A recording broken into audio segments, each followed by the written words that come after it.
hit me.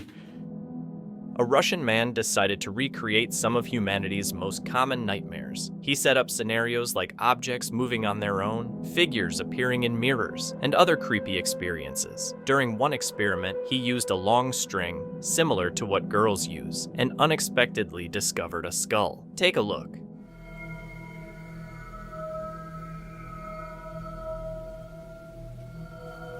Либо это так отсвечивает, может быть, от бутылки, так.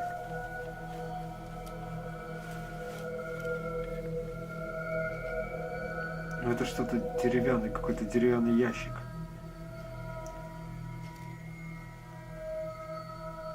Офигеть.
Я не знаю, как мне до рассвета продержаться здесь. У меня остался последний свет.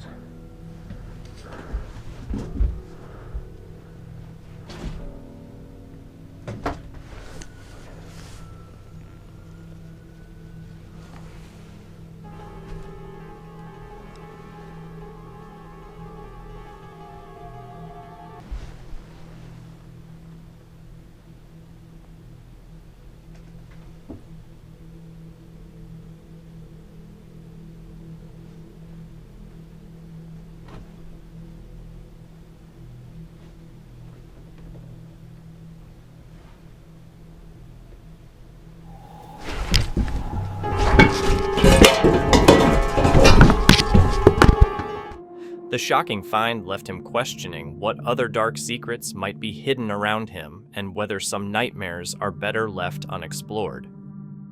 John runs the YouTube channel Exploration Unknown, where he and his buddy Tim head into places nature has already taken back, uncovering whatever stories still linger in those forgotten corners. They film everything from collapsing old buildings to eerie forest clearings swallowed by vines. One freezing night, though, their latest trip into the deep woods pushed them way outside their comfort zone. They were following directions to a super old cabin, supposedly more than a century abandoned, expecting a chill little history tour. What they walked into instead was a whole different level of creepy. Got a little bit of light in the sky, but not much. Not enough to light up the woods any at all. We're gonna start this journey here, guys. Very thick brush here. There's the road we just jumped off of. You can see the sign up there. They set off just as night took over, picking their way across rough ground with only their flashlights slicing through the thick darkness. The forest was so quiet, and that silence felt loaded, like something was waiting. After pushing through the tight clusters of trees, they finally spotted two buildings ahead. One looked like an old barn, still holding on to its worn stalls, standing there as if time forgot to knock it down. It is rocky. Oh, dude, I think this is a barn. Are you sure? Yeah, it's got stalls in it. It's got stalls in it, man. It is short for a barn, but it's a barn.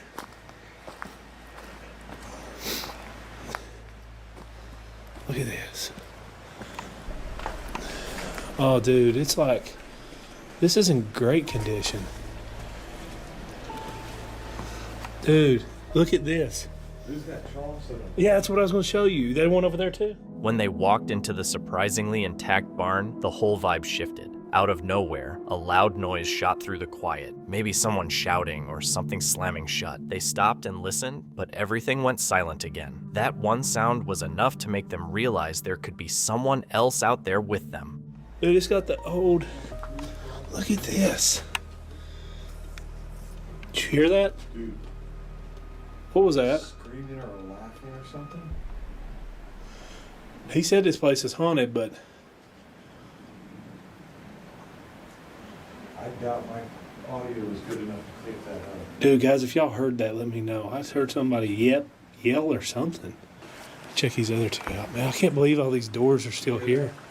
Yes, I heard that. Banging. Heard a voice and then like a bang.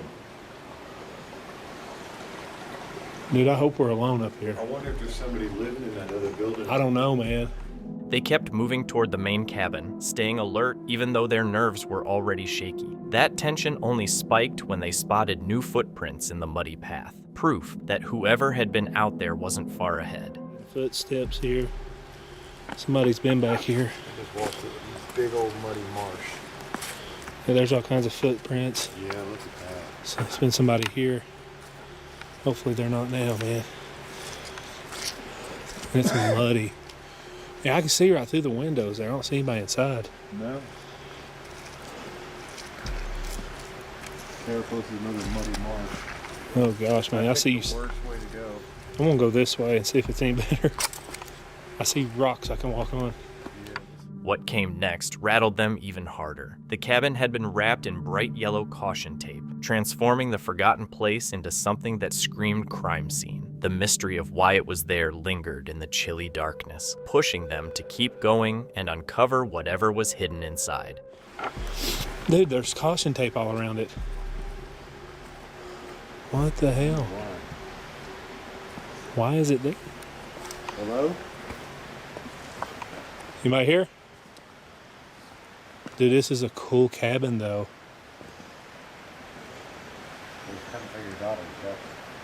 Do what? Scene from Beetlejuice. Oh. Dude, I'm going in.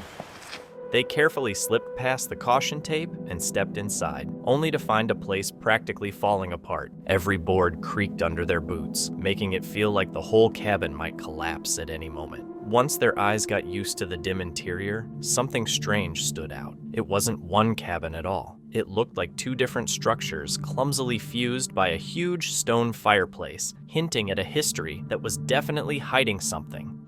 You can see in between that cabin and the fireplace. It's almost like two different cabins were built and kind of joined together. Yeah, it's so weird. It's almost like one cabin was built and then they built another one. The chimney going from both rooms is... It like divides it. I don't know, it's a mystery, man. I haven't been in here yet.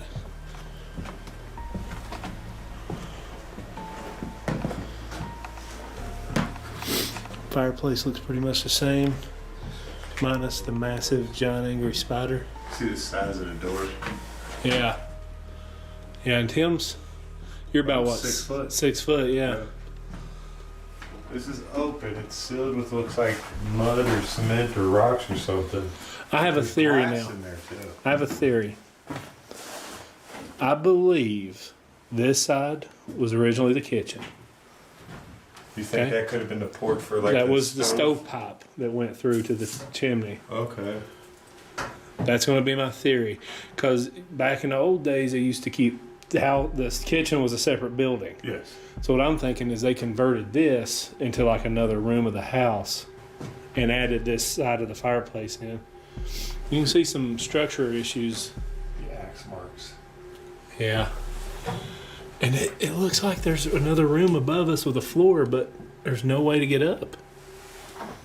Exploring the odd design, they spotted a hidden, makeshift staircase leading up into a pitch-black upper floor. That discovery only made the place feel even more wrong, with the memory of those fresh footprints and that bold strip of caution tape weighing on them. John and Tim couldn't shake the feeling that they were intruding where they shouldn't be. The whole cabin looked like it was on the verge of collapsing, floors sagging and walls warped, as if the building itself wanted them gone. Maybe the tape was just a warning about the danger of the decaying structure. Maybe it was there to keep people away from something darker. Before turning to leave, they tried calling out into the shadows, hoping for any kind of response. Silence was all they got. They walked out of the woods without a scratch. Yet what they saw and felt that night stuck with them long after they were gone. This is the creator of the YouTube channel, The Bearded Explorer. He goes into old, falling apart places to show the stories hidden inside them. He's interested in history and the strange things people leave behind. One night, he and his friend Donna, who doesn't really believe in ghosts, went to a house that many people said was extremely haunted. The place was very old and plants were taking it over. They went there to see the house for themselves and find out if the ghost stories were real. We are visiting a haunted house, which apparently is meant to be very, very creepy. Now, I'm going there with my friend Donna, who's never been exploring, and she's a very skeptical ghost believer. Let's see if we can change that tonight. Let's go and check it out and see what we can find. Okay guys, so we are now here. As you can see, most of this property has fallen into a state of disrepair. Most of these buildings are probably 200, 300, 400 years old. It is very, very old. But here's the house. You can see how overgrown it is. And there's a door wide open there. That's really, really good. God, this is ridiculous. When they walked through the broken doorway, it felt like entering a frozen moment in time. The room still had the belongings of the people who once lived there, and there were a surprising number of old family photos everywhere. Each picture showed a life that suddenly stopped. One wedding photo sitting in the middle of all the damage felt especially sad and added to the creepy feeling as they went deeper into the house. An old typewriter, and here we have oh my goodness me, look at this, guys. There is a picture of their wedding day. That is actually really sad. Oh, how does that make you feel when you find like things like this? Oh, just a bit sad. Emotional, isn't it? It's yeah. It's like someone's life. I can't believe it's just being left. I know. All the old family photos, wedding photos. Yeah, it's such a shame. Looks like we've got a door there, the handle missing. I don't think we can go in there. Got some old tins of Castrol GTX down there. So this potentially could have been the lady who used to live here. Do you think maybe sisters? Yeah, they do look like sisters, don't they? Oh, look here. Oh, A family. Another wedding. maybe it could be the parents. With some writing on the back. Pyramids from the bus. I can't believe we've just found Oh, these. look at that. Mrs. Denton. Mrs. Denton. 1972. Okay, so maybe we have a name now. This one had it. They kept searching and found even more personal belongings. There were photo albums showing family vacations to places like Egypt and Germany, and they even learned a name, Mrs. Denton. The house wasn't just empty, it was filled with memories, and they felt like they were stepping into someone else's private life. So many personal items were still there, which made everything feel even more confusing and strange. To see if the ghost stories were true, he set up ghost hunting gear, including 2 EMF meters and a spirit box. He said he wasn't fully sure if he believed in ghosts, while Donna didn't believe at all. They set the equipment around the house, hoping they would find something real. Okay guys, so before I get too carried away, I have got some ghost equipment today. I've got 2 EMF readers and I've got a spirit box as well. So what I'm going to do is I'm going to put an EMF reader in each of our hands and I'm going to put the spirit box somewhere, maybe in that room there. Just leave it turned on just to see if it does anything and see if we can get anything off these EMF readers, because you guys know I'm not the biggest ghost believer. I have had some things happen to me before that have really put me on the fence. I'm still not quite there yet, and I really, really, really do want to see. I want to see it with my own eyes again. I want to hear it. I want it to touch me. I really want to know if there is something there. So let me get this stuff set up quickly. See if we can catch anything on film. I think we. Oh God! Yeah, we've got to pull the aerial up on that. So whoop, there we go. So this is a Spirit Pod 1, and I've got 2 EMF readers. 1, 2. So you can have that one. Thank you very much. I'm going to keep this one in my hand, and I'm going to put this somewhere. Just going to put it back in here somewhere. Maybe in the middle of the floor around here somewhere, do you think? I think maybe in this room. You thinking there, yeah? Okay, yeah, let's put it in there. They went upstairs into the old, falling-apart bedrooms. While they were walking through the quiet rooms, one of the EMF meters suddenly lit up and started flashing like crazy for no clear reason. It was the first hint that something else might be there with them. If there's anyone here with us now, if there's anyone in this cot, can you please make either one of our devices flash? Can you do anything to my camera to make it blurry? My camera's just gone blurry as soon as I said that. Look. Hello. You focus. And again. Focus. Does it normally do that? No, it doesn't, no. Okay, that's creepy.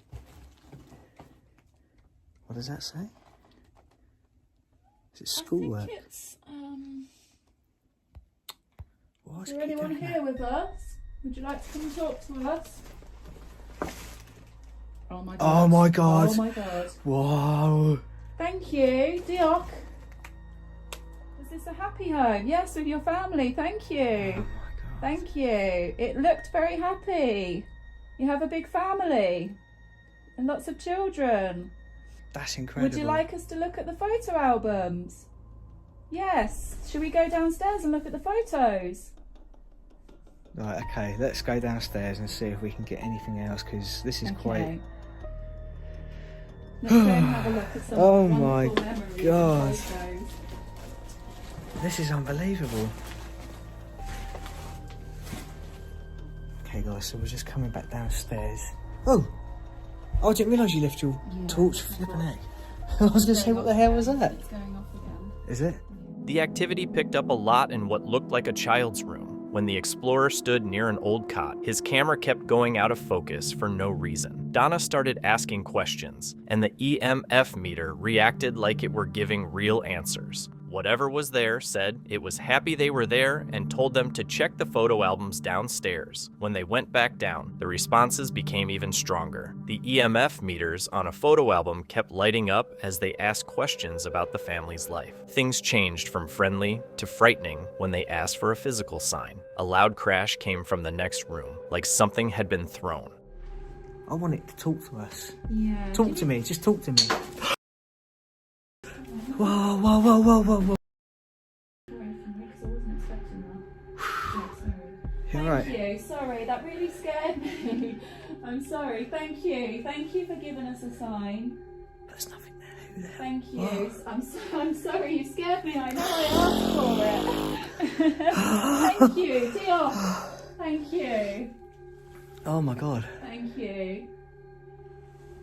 What the hell? What the hell? Right. Thank you for. I'm going to move this. I'm going to move this. Gave Yeah. us a sign? I'm going to Thank put the you. spirit pod over here. Thank you. Right, the spirit pod is going to go here. Hang on. Okay.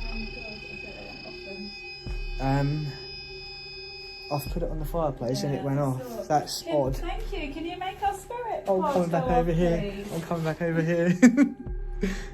Can you make the spirit pod beep? If you go close to it, if you touch it, it will beep. Thank you. Can you try? Come on, just do something. Oh my god. Thank you.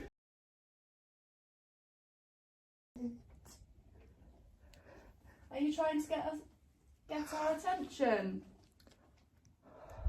Right, I'm absolutely shaking now. So am I. So please don't leave. I won't, I promise. I promise. Thank you. Hang on.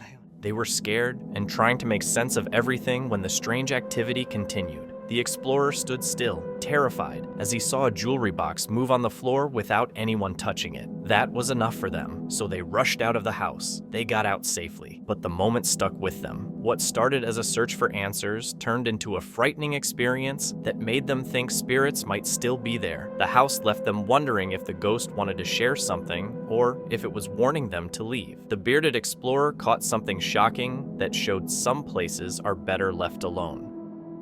Frank, the popular YouTuber behind Franco TV, is well known for exploring eerie forests and abandoned places, capturing his adventures for his fans. But in April 2024, when he set out to explore an abandoned mansion in Japan, what started as a thrilling trip quickly turned into something far more terrifying.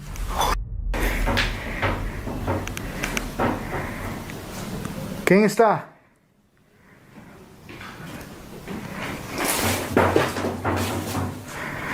I have noises coming from the room.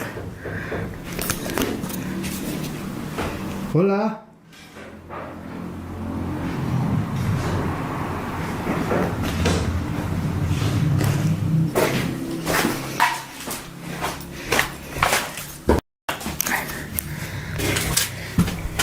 I don't know what I heard.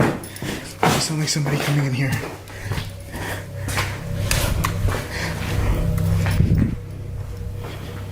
Oh, that was creepy. I legit felt like somebody was coming in the room. I heard them. They sound like footsteps just coming inside. Oh. He suddenly caught the faint sound of footsteps coming from a nearby room. But when he went to look, there was no one there. What Frank didn't realize was that he was just moments away from a chilling discovery. You guys are not gonna believe this.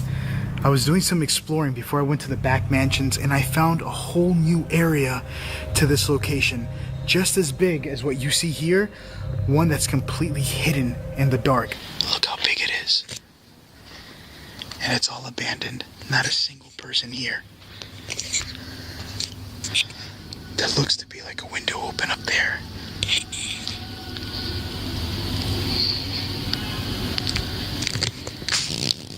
He stumbled upon a hidden, long-forgotten building that immediately caught his attention. Intrigued, he decided to step inside, not realizing that the unsettling atmosphere within was just the beginning of something far more disturbing.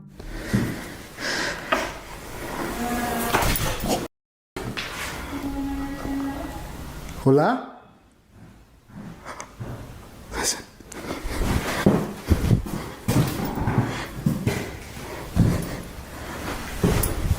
Oh.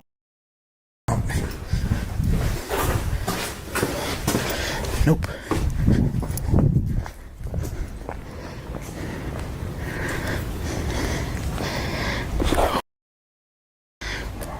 I literally just heard somebody inside. Someone just talked and then I heard footsteps.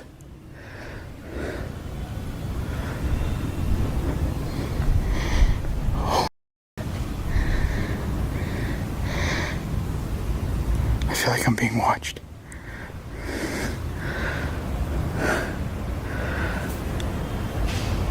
I don't know if I'm allowed in this room, so I'm gonna get out of here because I feel like somebody's gonna come out and attack me. Despite the constant feeling that someone, or something, was watching him, his curiosity kept him moving forward. But what he didn't know was that the night's real horror was only just beginning. Now I have the camera for thermal. I had to move a little bit further back because this thing is so zoomed in. But I'm not looking through all the windows here. And over here's the other mansion I went to. Oh, I just heard a noise.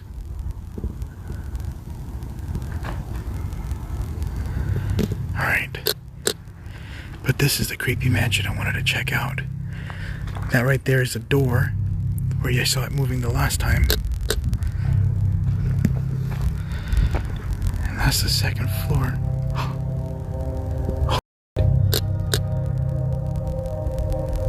There's somebody in there.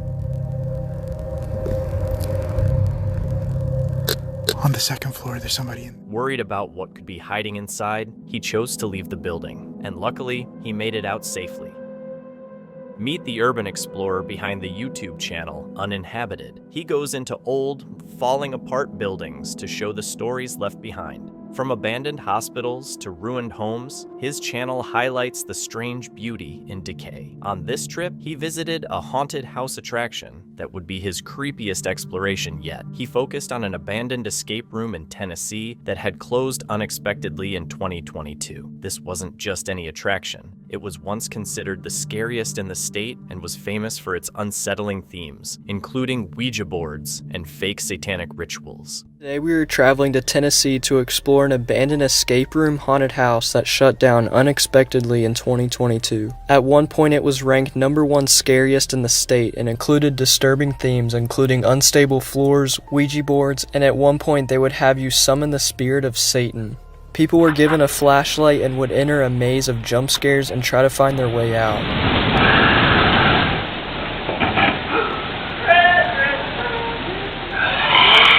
He came to see what was left behind, but didn't expect to face a real scare, way worse than anything the attraction was built for. The video shows him entering through the overgrown entrance, starting a creepy, narrow maze. The path felt tight and claustrophobic, with old props giving hints of the frights that used to be there. Inside, almost everything was still in place. Wires hung from the ceiling, old posters covered the walls, and props were scattered all around, keeping the place frozen in its spooky past.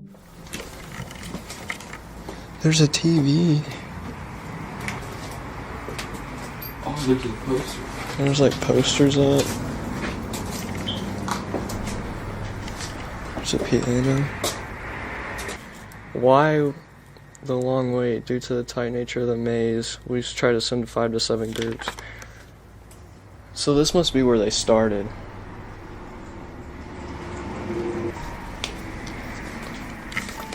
When he left the lobby, he came across the employee area, which was still full of the tools they used for the attraction.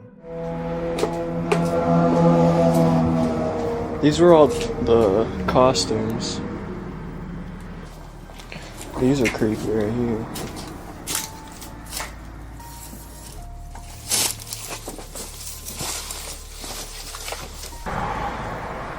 Fright meters. It's the name of the... So that just must be different makeup styles that they do.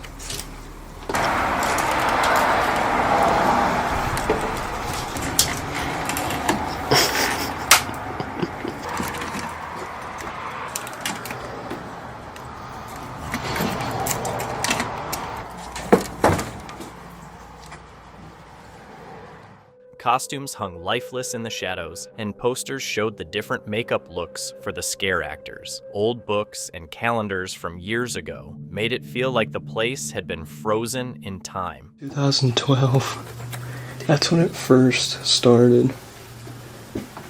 The butcher, chainsaw. Those are all the different costumes, I think.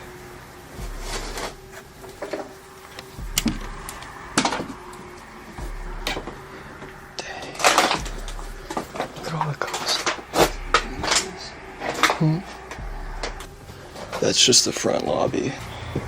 These are all old books.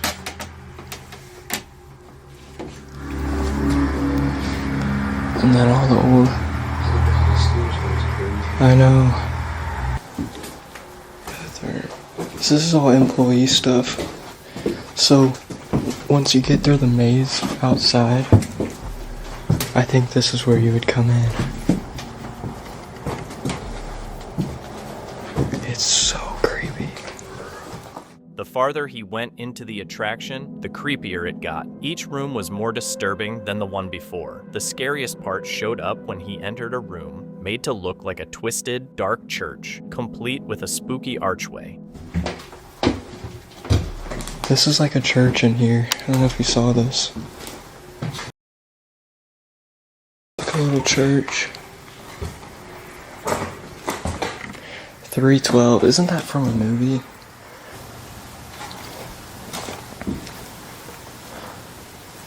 This creepy, like, archway. Oh. Yo. This looks terrifying. Another room looked like a kitchen, with a terrifying prop figure lurking in the corner, as if waiting for its next victim. The air felt heavy with tension, and the explorer even admitted his heart was racing, a rare moment for someone so experienced. It's like the kitchen. And this leads into the church. Yo! Look at this. Nah. That's so creepy. Oh, dude, that is fire. I gotta hold her up there. Yeah. What is... Yo! Nah.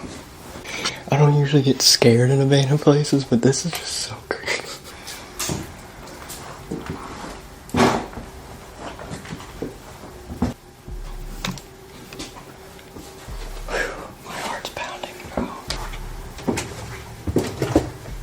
After getting through the maze of rooms, they began to relax, thinking they were done. But right as they were about to leave, a noise rang out, freezing them where they stood. What was that? Did you hear that?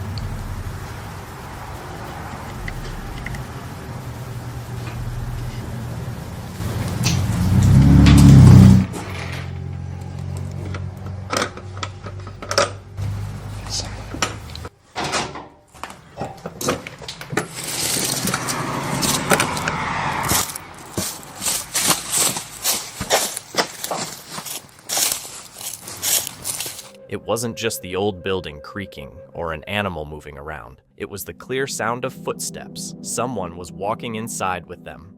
There's no shot.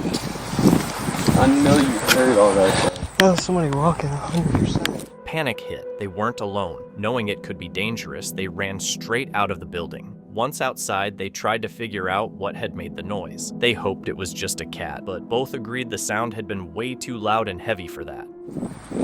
Think somebody got in there? Probably the owner. I don't think so. Never being sneaky, I don't like that. Yeah. It had to have been like a cat, right? Oh, that sounded a little loud to be a cat. They had checked out the whole place and hadn't seen anyone, which meant someone either snuck in after them or had been hiding the whole time, watching. Even though they got out safely, a chilling question remained. Who was walking through those abandoned halls? Another explorer or someone with worse intentions? While the haunted house was made for fake scares, the danger they faced was real. Props can be creepy, but a person hiding in the shadows is much more dangerous. Thankfully, they trusted their instincts and escaped without harm. This is the creator of the YouTube channel Urbex Ontario. In his videos, he checks out old, abandoned places and shows buildings that have been left to rot. He explores everything from empty houses to forgotten stores, showing how these places still have a kind of strange beauty. On this trip, though, he found something that showed that life can continue even in empty places. He went to a far-off property to look at a house from the 1940s. People said it was like a time capsule, left alone for nearly 50 years, with all the stuff still inside. Another video. Today, we're going to be checking out this really cool, abandoned 1940s house. So, I've seen a few pictures of this place. I haven't been here before, so I'll be seeing it for the first time too. This place has been abandoned for about 50 years, with everything still inside of it. He walked around the outside first, noticing the boarded up windows and the yard covered in thick plants. There was an old water pump that didn't work anymore, showing how long the place had been around, even before he went inside. Well, the old pump, do you guys think it still works? No, it's not connected. That's the well right there. So this is where they get their water from.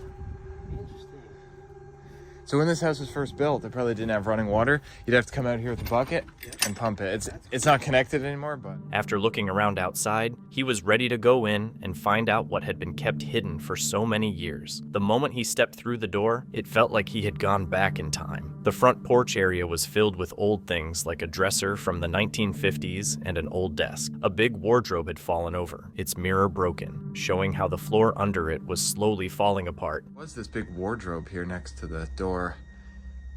It has completely tipped over. Look at that, how it just fell right apart. Mirror broke on the door. And I guarantee that fell because this floor is sloping a lot. Look at the old like 50s curtains, that's so cool.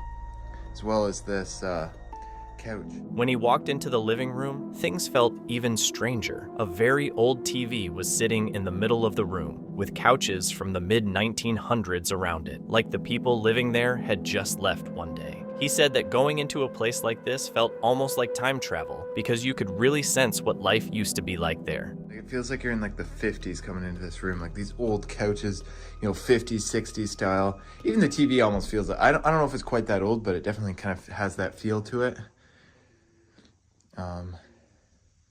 But yeah, and like, even the shag, and what I've said before, like these abandoned houses like this, where everything's left behind, this is the closest we'll ever get to like time travel, because you get to feel kind of what like a different era felt like, you know, back in the 50s and 60s, kind of that mid-century. Then his friend Carlo shouted for him to come upstairs, saying he needed to see something. The explorer went up, unsure of what he would find. There, in the small space between an old window and the wood covering it, a mother squirrel and her babies had made a nest. They were using that tiny spot in the worn-out house as their home. There's a baby, there's a whole family of squirrels sitting in the window. Really? Yeah. Come here, look.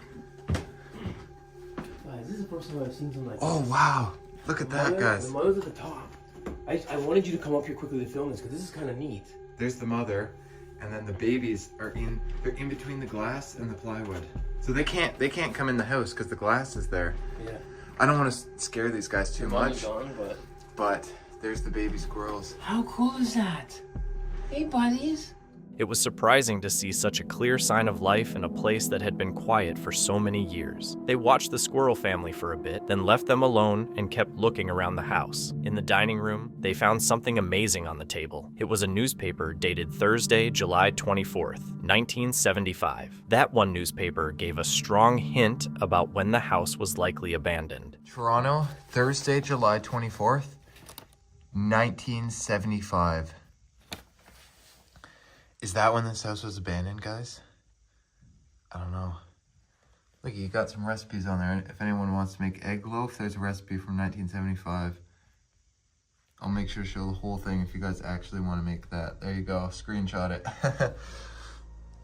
But yeah, that's so cool. See if we see anything newer in here, but it's very possible this has been abandoned since then. Look at that, the curtains just completely falling apart.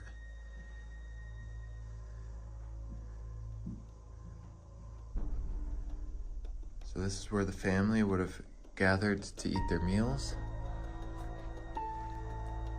The kitchen looked mostly untouched, too. The old cabinets from the 1940s still had dishes inside. It was obvious that the people who lived there had left almost everything, making their sudden exit even more confusing. Upstairs, the bedrooms still had twin beds and closets filled with thick cobwebs. The best find was a bathroom from the 1950s with bright pink tiles covering the whole room. It looked oddly bright compared to the rest of the falling apart house. After checking the house, they went to a barn on the property. Inside, they found another piece of the past. A Case 430 tractor from around the 1950s or 60s was sitting there. The barn looked like a workshop for the orchard that used to be there, filled with old baskets, farm tools, and two beautiful old cabinets from the late 1800s. The whole property felt like a museum of a life once lived. Every item showed a small part of the family's story. There were no ghosts here, but the past still felt strong. The biggest question was why the family left everything behind. The 1975 newspaper gave a good idea of when they left, but the reason is still unknown. For the explorer from Urbex, Ontario, the experience showed that the most disturbing things aren't always ghosts. Sometimes it is the real story of people who disappeared, with their memories left behind in places like this.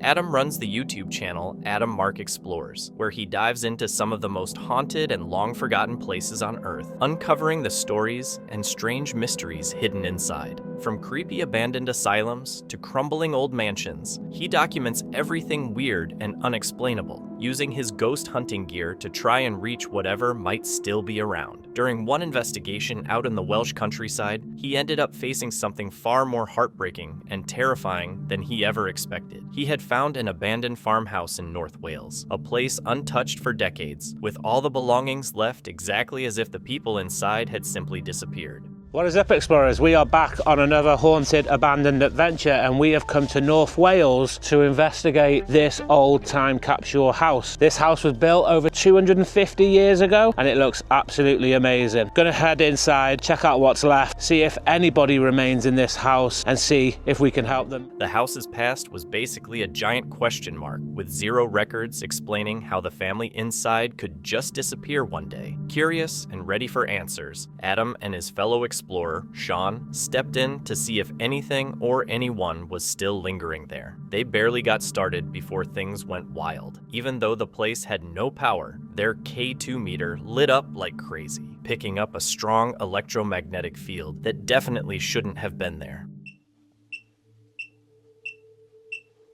Hello?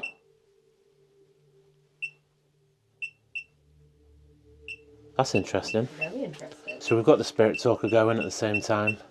K2's just decided to go on a mad trip. Just going to take a look around the place, see what we can find, see if anyone wants to contact us. I mean, there's no electricity in this house whatsoever. No. So that's wild, that going off like that. Oh, I was going to say it stopped. No. Downstairs. It's pitch black in here because it's been boarded up a long time ago. If there is anyone that would like to communicate today. At the same time, their spirit box started spitting out disturbing messages, talking about suffering and someone dying before their time, which made it pretty clear something awful must have happened in that house years ago. Well, I think we've definitely established that there is some sort of EMF. I shouldn't. You shouldn't be. Why shouldn't you be? Did you pass away suddenly? Accidentally?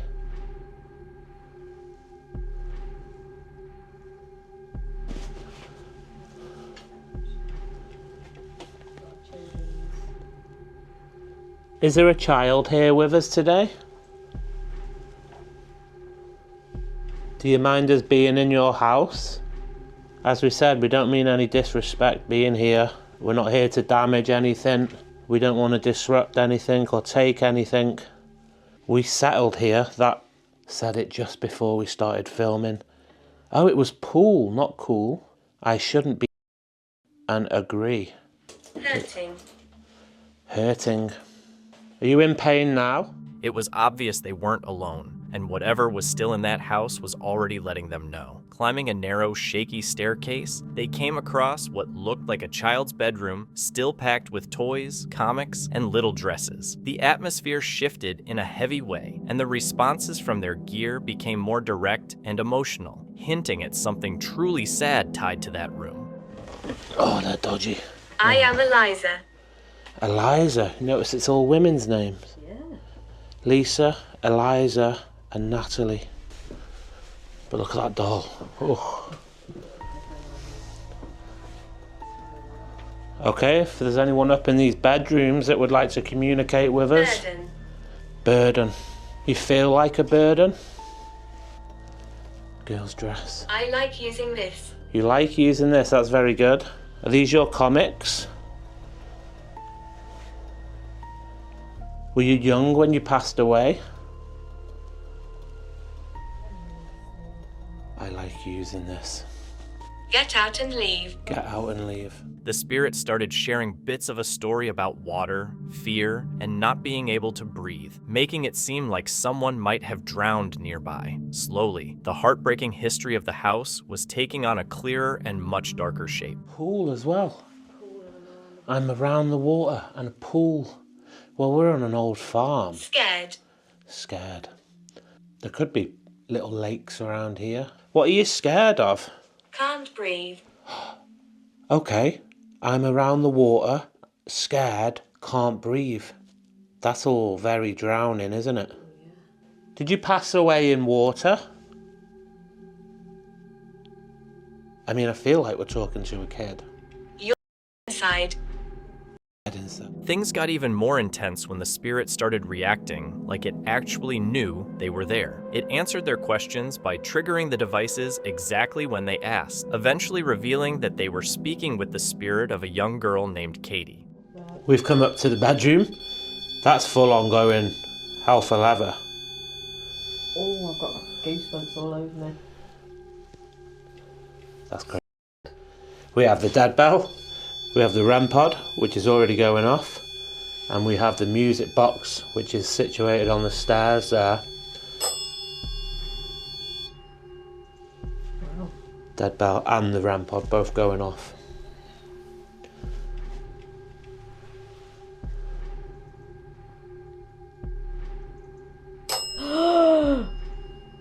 That's crazy. Thank you.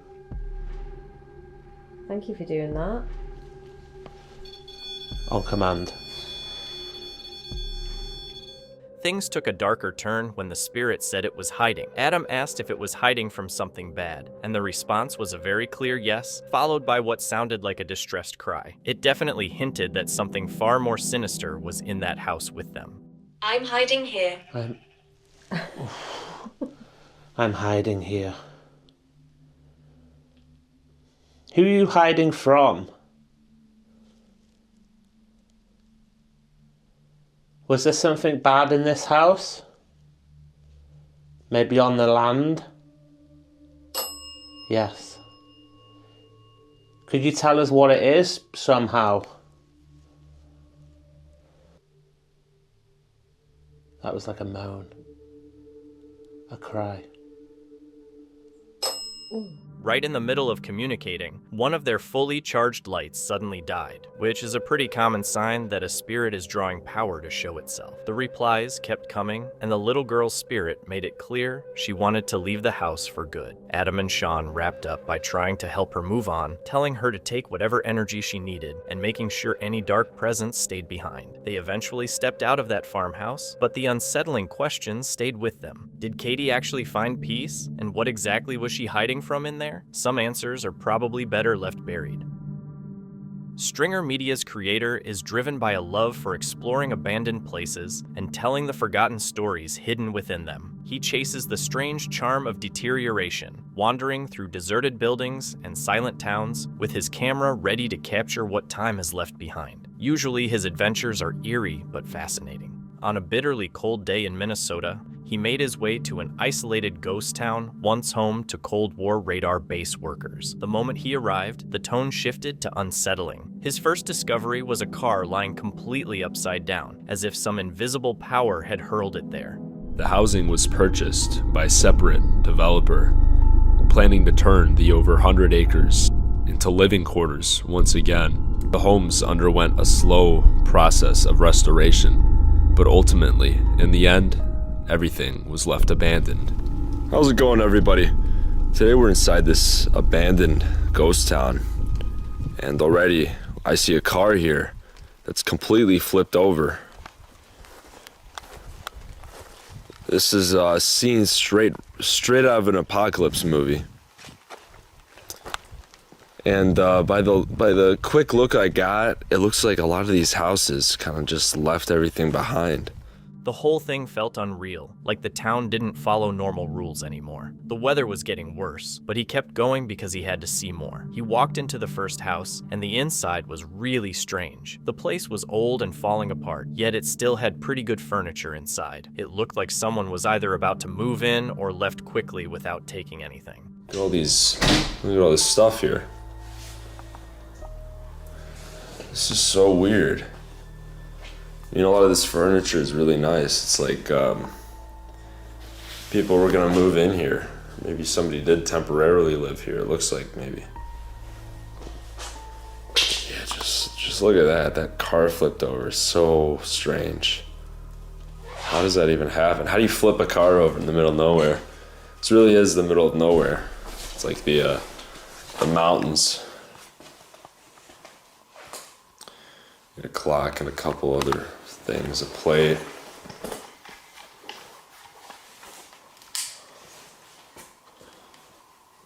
Dishwasher with papers in it. It's an odd looking dishwasher. Wow, there's still utensils. That's crazy. But as you can see here, the houses go back quite a bit. So here's like their bathroom. Somebody stole the sink. Finding the utensils still in the kitchen drawers made things even weirder. It didn't feel like a place people walked away from. It felt like everything had just stopped, like the owners were supposed to come back but never did. As he checked more houses, the creepy stuff kept getting worse. Then he looked in the garages. The first one had a whole van just left there in the dark, like someone had parked it and vanished. Oh my gosh. No way.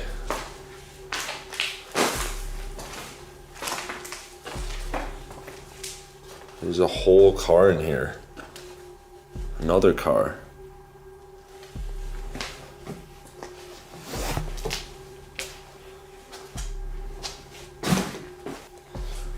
And as you can see, vandals have gotten to this place, but not too many people have heard about this, and it's pretty remote. This is crazy. Why would they leave a car behind? All this stuff I've already seen. Wow.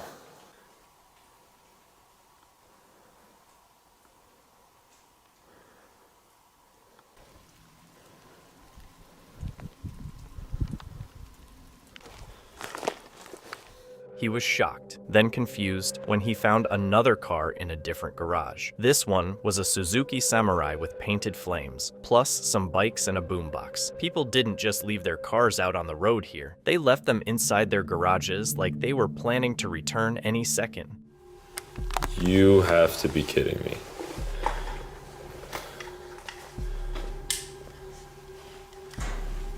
There's a whole, and this one's sick. They got the flames and everything. What is this? A Suzuki Samurai, I think, or a Jeep.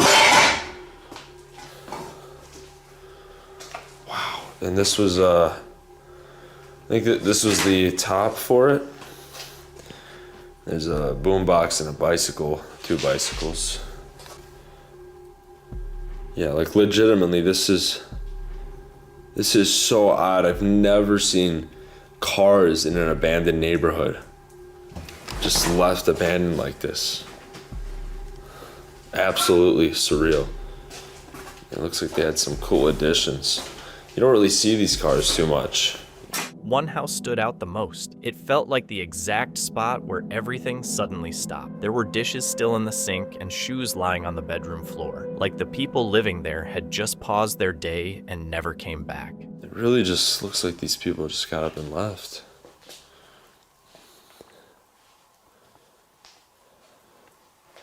How does this happen?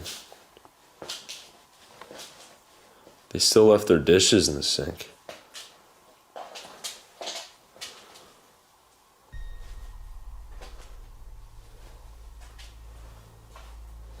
I wonder if they left food in the fridge. Oh, just water. Pro tip, never open a fridge in an abandoned building. It smells really bad. As he walked through the quiet rooms, the random creaks inside the walls kept scaring him, like the place was making its own noises. It made him feel like he wasn't really alone. Moving farther down the messy streets, he came across another part of town that looked even worse. The houses were smaller, kind of like old trailers, and falling apart. In one place, he saw something really unsettling: a burnt Barbie doll with its face melted. After that, he noticed the fire tower he had been looking for standing over the empty town. He knew that if he climbed it, he would see just how big this abandoned area was. The climb was risky, since the old wood creaked under him. The view from the top was amazing and scary at the same time. From up there, he could see the whole ghost town, with empty houses and trees slowly taking everything back. So I'm not even near halfway up, and it's just incredible up here. Absolutely incredible. You can actually start to see the neighborhood now. There's the town. So we're at the absolute top of this fire tower now. It's just, the view is beautiful. Completely breathtaking. You can see all the trees starting to turn, and most already have in certain areas. It's just beautiful. So what I wanted to show you guys, there's this. My guess is whatever this is was for bats or some kind of something. I don't know. And the other houses you can very vaguely see. I'm sure once it's winter time you can see it better, but look at that. Isn't that something? It was a scary view of a place that was empty, like the town had been wiped out and forgotten. Even after he left, the question stayed with him. What could make a whole town disappear so fast, with cars still parked and stuff left behind inside homes? Was it just a project that didn't work out, or was there something stranger behind it?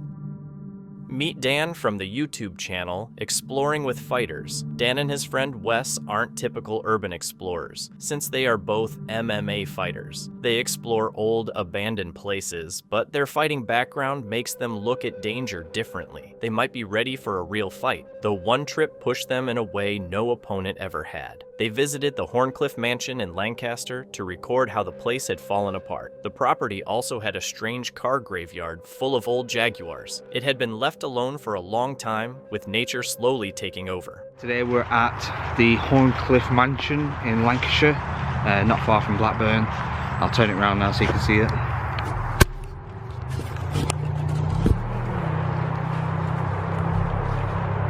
It's been abandoned for quite a while, this place now. But not only is there an abandoned mansion here, we have a car graveyard specifically for Jaguars. It's mainly, there's a lot of Jaguars there. In fact, last time I was here, there was like 3 or 4 Mini Cooper shells, original Mini Cooper shells. Once they managed to get inside, they started looking around. Right away, they saw how unsafe the mansion was. This wasn't going to be a normal explore because the whole place was falling apart. They moved carefully through the rooms, quickly realizing the floors were the worst problem, ready to break under them with each step. You gotta really watch these floors, Wes. Look, there's holes in them already. In fact, this is very, the sinking.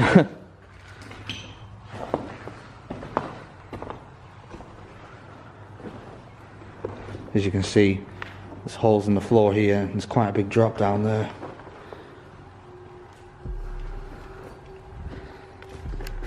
Again here as well, there's a hole in the floor.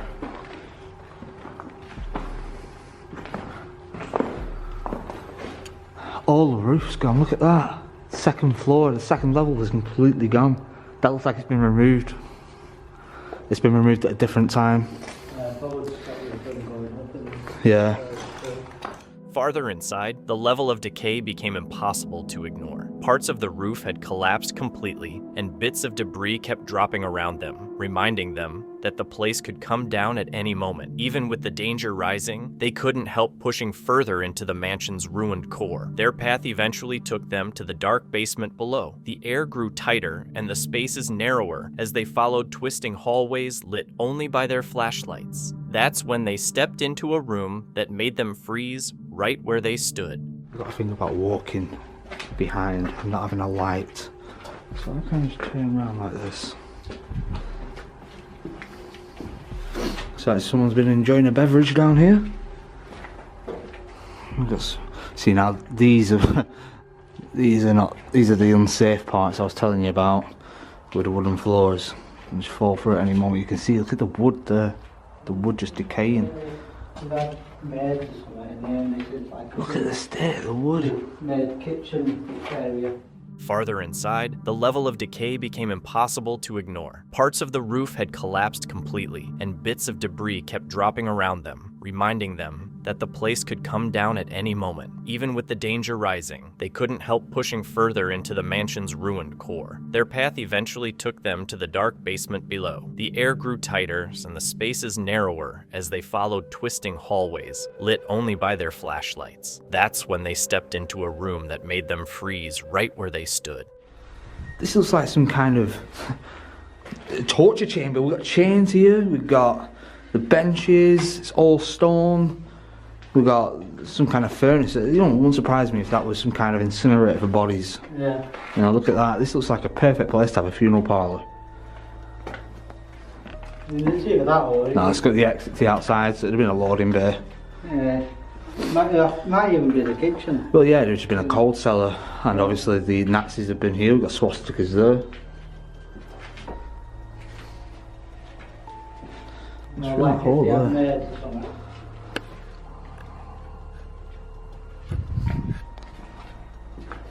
They quickly understood that the collapsing building could come down on them at any moment, so they had no choice but to head back. Getting out was just as dangerous as entering, every move needing total caution. The mansion almost felt alive, creaking and straining as if resisting their escape, its own ruin pressing in on them.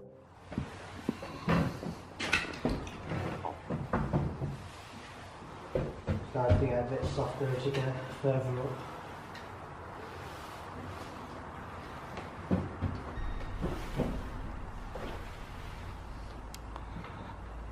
I'm going to film you, just in case you fall through, because although it'd be terrible, so yeah, it would, back in its day, this would have been a great place to explore, but it's too far gone now. It's, as you can see, the floors are gone, floors are missing. What is that? A nasty spider of some sort.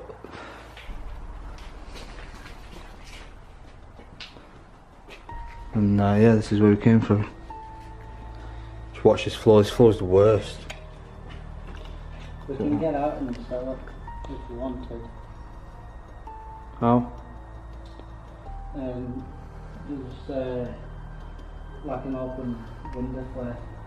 No, we'll just go through this. The lift, not a vault. Yeah, I know it's the lift. Yeah, I thought it. I wouldn't advise anyone coming in here, to be honest, because the floors are terrible. Back outside. After getting out of the falling apart mansion, they couldn't stop thinking about the stone room in the basement. What terrible things had happened there? Who had been chained inside? And what was the mysterious furnace really for? Meet the creator of the YouTube channel Abandoned Central. He explores forgotten places, going into old buildings that have been left to fall apart. From empty hospitals to abandoned factories, his videos show the strange beauty in decay. On this trip, he visited a notorious state hospital, which turned out to be more disturbing than he expected. The exploration started with a challenge. He and his partner tried to find a way inside through the underground tunnels, but the damp maze led only to dead ends. ends. Their only choice was to climb through a broken window, stepping into a place full of past suffering.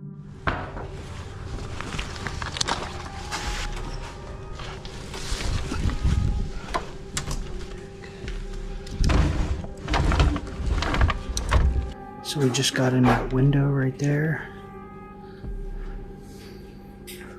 We're inside an old abandoned state hospital.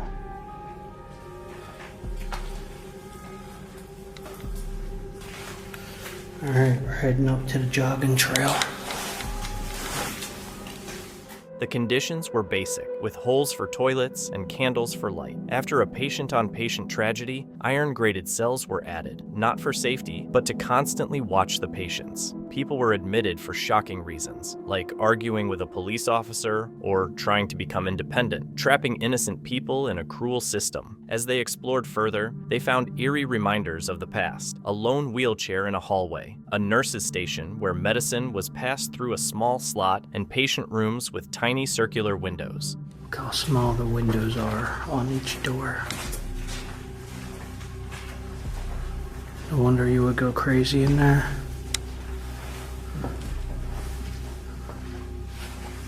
Jeez.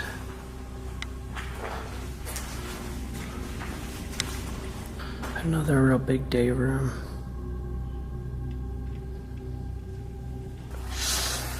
Nurse's station. Yeah, nurse's station.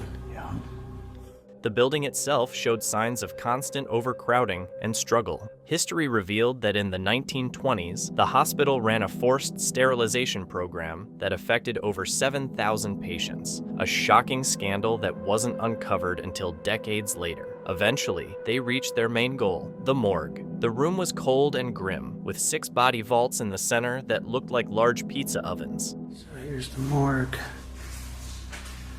It's a pretty cool one, you know. A lot of people don't like the pizza oven looking ones, but it's unique. It's something different. Oh, there's 6 of them, not 4. Yeah? 2, 3. Yeah, there's 2 up top that are still closed. 1 there and 1 there. Temperature gauges.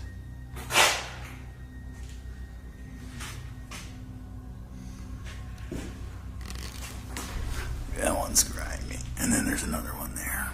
It's closed. Autopsy table still here. Grimy too. It's all flooded out. Looks like bodily fluids in there.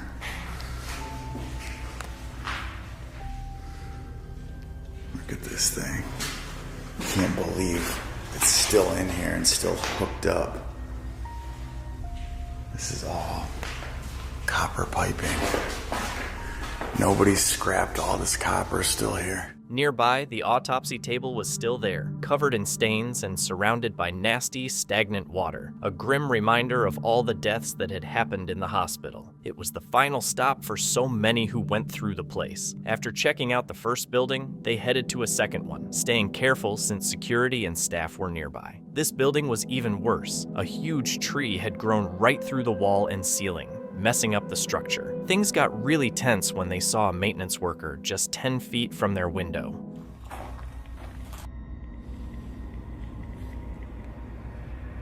There's a worker right outside the window. He's like 10 feet from us. We're trying to keep eyes on him.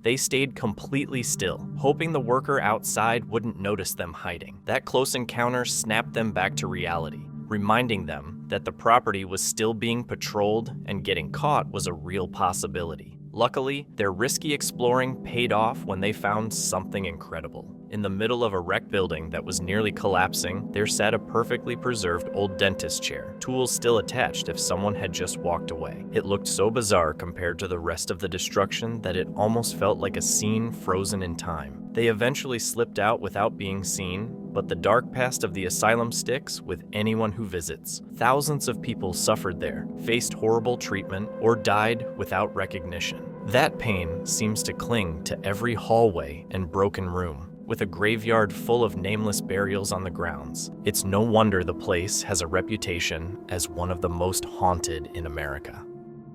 Chris is exploring an old falling-apart building in Cleveland, USA, on Urbex Hill. Inside, crumbling floors, broken stairs, and dark, empty rooms make the scene. What starts as a normal live stream soon becomes tense. He begins his stream on September 5th, 2025. Oh, thanks for the $10. Appreciate it. Dude. That's crazy. Like 4 years ago, this was connected. You could crawl across it.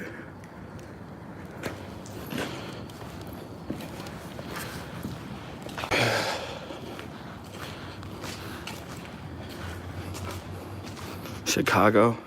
Damn, so nobody from Cleveland? That's crazy. Columbus, New York, Texas, Brazil. No, it's not pre-recorded. Oh, one person from Cleveland. Cleveland. Oh, thanks for the $3.99. Appreciate it. Yeah, quite a few. East Cleveland.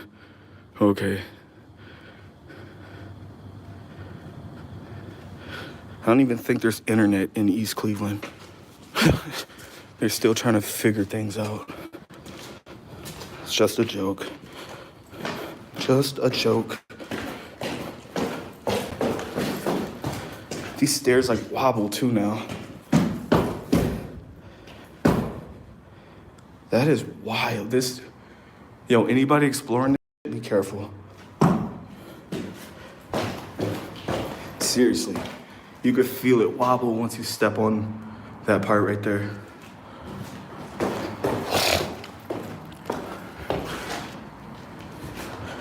All right. East Cleveland. Are you guys really from East Cleveland? Or do you just, oh God. Somebody's here. The stream starts calmly, with Chris walking through long hallways with peeling paint and broken fixtures. He talks to his viewers and explores the large building at a relaxed pace, but as he goes further in, the mood starts to change.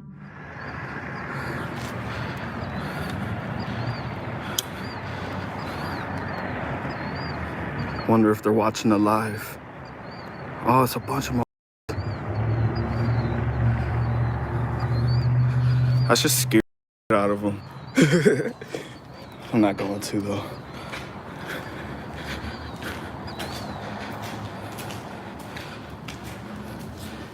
The mood changes when Chris suddenly stops, realizing someone else might be inside. He sees shapes moving in the distance, showing he isn't alone. Whether it's other explorers or something else, he decides not to approach. Knowing someone or something is nearby unsettles both him and the viewers watching the live stream.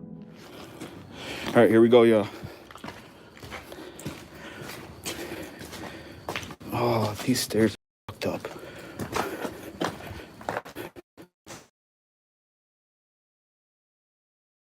It's a slug. All right.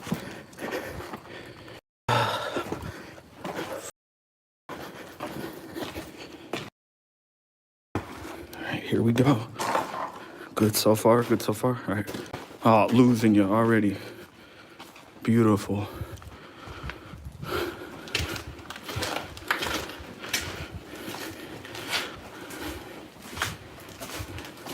Whoa! Hit me. Jesus Christ.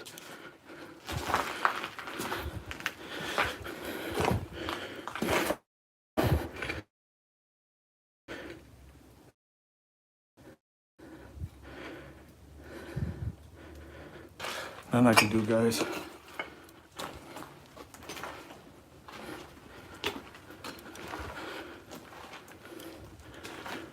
Bro, the air is so hot down here.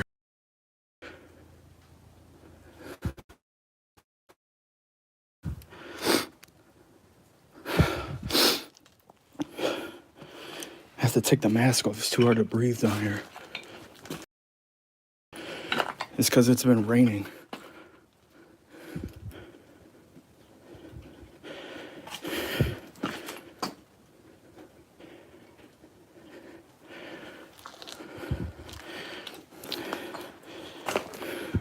How's the quality now, guys? Let me know real quick, chat.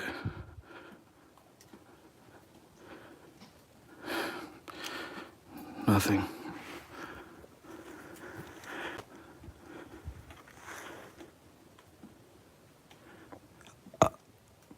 It's good. Damn, it's so delayed. I asked it like 30 seconds ago.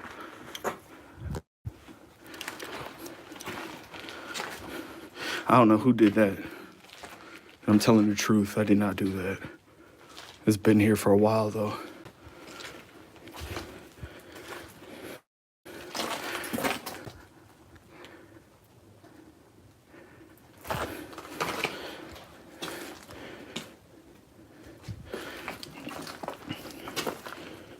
Look at that. That will somebody. Holy. That is not a joke. I hope you guys can see that. Bro, somebody's gonna be walking under. Later, Chris goes into the basement. The stairs creak and feel unsafe with every step. The air is damp and the walls are wet. Suddenly, debris falls close to him but doesn't hit him. Large beams hang above, showing how dangerous the building is. Then he hears echoes that sound like footsteps or voices nearby, making him feel even more uneasy. Hey, sorry to bother you again, but I just wanted to let you know, are you gonna be here tomorrow? Most likely. Okay, I'm gonna come back and I'm gonna bless you, okay? So, okay, right. Well, will you be here at night? Okay, well, I got you, man. I just wanted to let you, okay. Yeah, those were like other people exploring. I told them you were in here and hopefully they left you alone. Yeah. Okay. All right. Well, good night. I'll see you tomorrow. No problem. All right, y'all.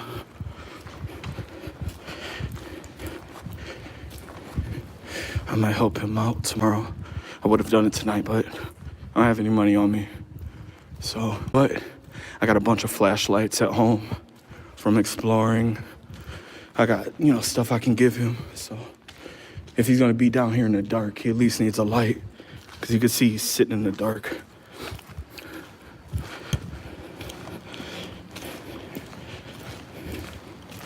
And hopefully we get no surprises.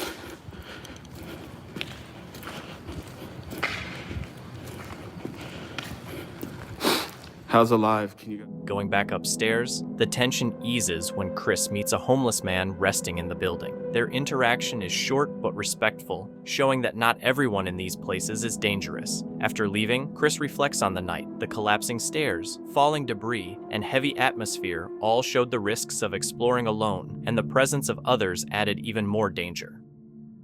On June 8th, 2024, YouTuber Groovy Gavin, who usually explores haunted and abandoned spots, went to the Conjuring house in Rhode Island. Normally, his channel focuses on real paranormal stories, but this time he had a personal goal: to stay completely alone, record every hour, and find out if the haunting was real or just a legend. Well, this is the Seance room because this is where Ed and Lorraine Warren actually had their seance. And they identified multiple spirits as one as well being malevolent. Lorraine called Bathsheba. The parents in the morning said, "We feel the house needs to be cleansed." They came in and they all sat right in here. Almost immediately things started going south. After the Warrens left, everything continued. Before starting, Gavin quickly reminded viewers why this place was famous, the real story behind the Conjuring and the Perron family, who were supposedly haunted. He began his investigation with 2 half-broken flashlights, the kind used to detect movement or energy changes, and said that if they lit up, it wouldn't be by chance. Yeah, this is going to be for you. Did you do that? Do what? Oh, it's They're after you, man. Because the door literally just swung closed and stopped like. I'm gonna be fully transparent with you guys. I turn these half on, half off, but they shouldn't turn on when they shake. So there's like it's not just gonna fully turn on randomly. I hear this is where Abigail like to be. Abigail usually hangs out here. She's the matriarch of the house. Some nights it's quiet as nothing. Nothing happens at all. It's just a chill night. Other nights they'll open doors. You'll hear footsteps. You'll hear laughter and giggles of children. Abigail, I gotta say, I am a big fan. I do want to see something. I want to be completely honest with you. I want to see something crazy tonight. Are there spirits in a different room that would want to talk with me?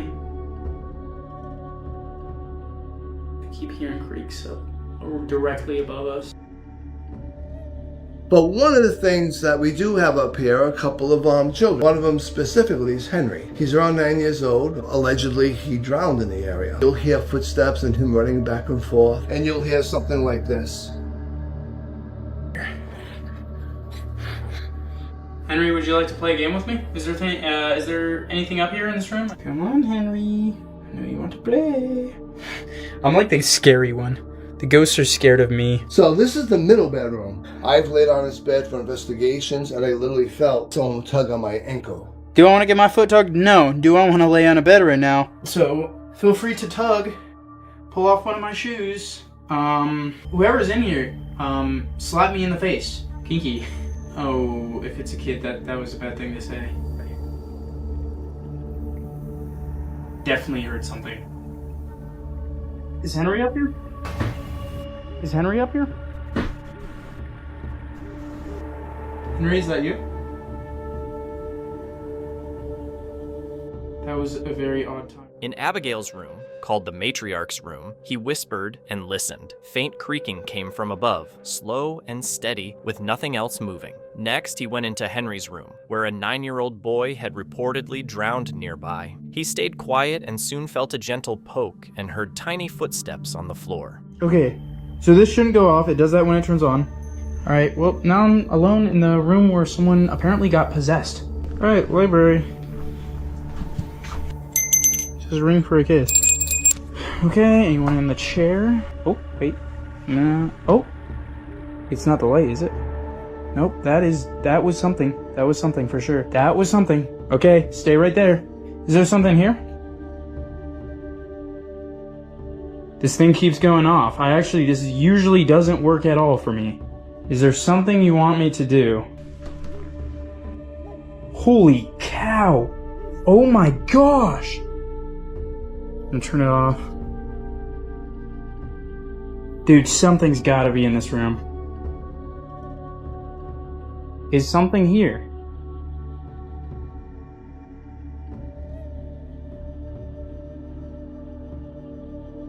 This is going off more crazy than I've ever seen.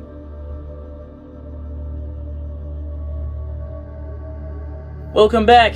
It's me, Gavin, and we're ghost hunting. Tonight we're in the Conjuring house in the attic. A lot of people see ghosts here and hit their heads on nails. I've had things thrown, like I use the mag light when I want to communicate with people. And so in this room, I sit in there, my mag light's on there, and you turn the light on for me. I turned it on like super bright, and flung it right over in that corner. I actually had guests doing an investigation in here, and they had their camera set up on that table, and they're like, oh my God, they just threw my camera. All right, switching to a night vision camera. Wow, this is freaky. Alright, there's one more thing to try, and that's the most terrifying at all, because that's the spirit box. And it's also it makes noises, which is kind of just scary. We hold down this. I ask questions. Who is here?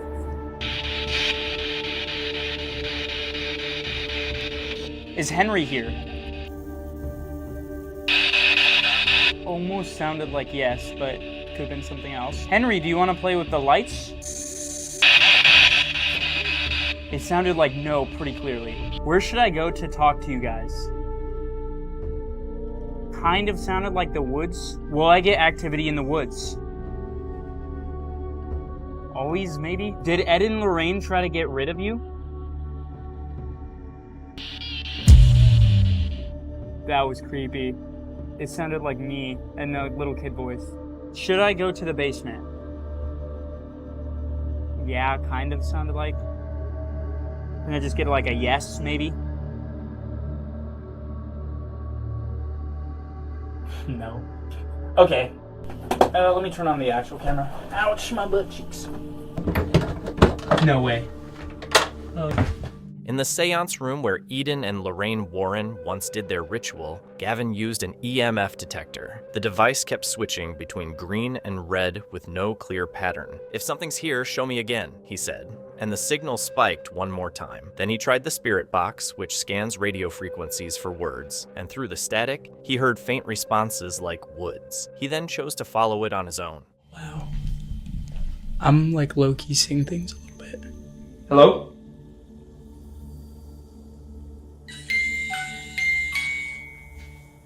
Who's here? Is this Bathsheba?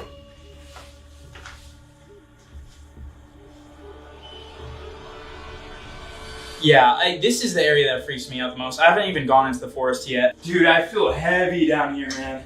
I feel really bad, like I'm not even joking. I'm now in the basement, about to use the spirit box. One, I do want to see. I want to get you guys the most real evidence I can. Sounded like stop it. Maybe? Is anyone here? Is there anyone other than me down here? Little bit sounded like yes. Is Abigail down here? Kind of, maybe? Abigail's not down here. Kind of? Does that mean her husband is? Maybe, almost? Is this a trickster? Did you like Ed and Lorraine? Danger. You not want me to talk about them? I don't believe I'm in danger. I have the Lord. What's my dog's name? Are you a good spirit? Alright, I think I'm about to go to... In the basement, the air felt still. Gavin turned the spirit box back on, and it gave short, broken words. Stop it, and then danger. Later, he went outside into the woods. I'm now just, like, in the forest. I couldn't find... There's apparently some gravestones. Alright. This is literally my last chance. I got this in hand. Hello. I am in the forest. My name is Gavin. Is anybody here?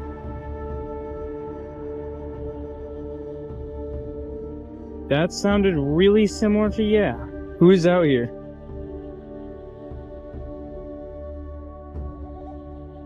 Dad? Is this Abigail's husband?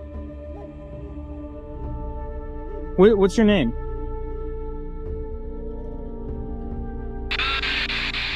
He asked who was present, and the answer came clearly, Dad, followed by John. Later, he discovered that Abigail's husband had been named John, connecting back to a seance by Ed and Lorraine Warren that had ended badly. Viewers in the comments debated what had happened. Some thought it was a coincidence, while others saw it as strong evidence. A few mentioned hearing a voice say, "You have to leave." Gavin admitted the sounds could have come from the house, but the timing of that name stayed with him. If the voice really knew John, he might not have been entirely alone.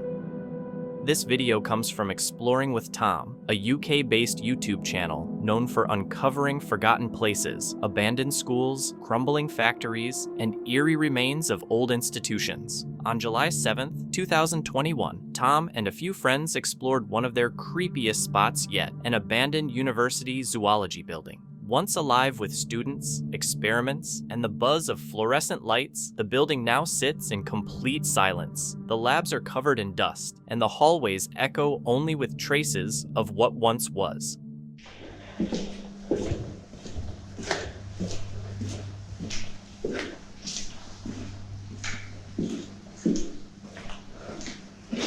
Right, the mirror's right here. Let's give it a good old clean. Oh, that's too. I need something else better than this.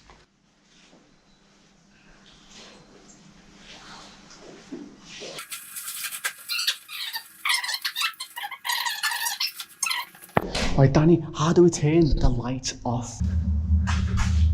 Right, it was somewhere here. I don't know what you've done, but you've done something. Right, lights are about to go off. Be careful.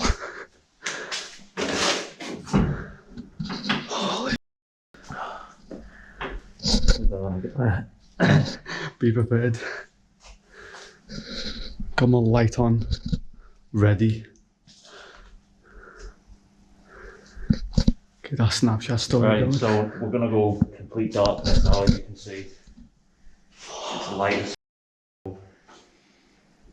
You ready? Mm-hmm. 3, 2. Okay. Let's hope that in the basement one.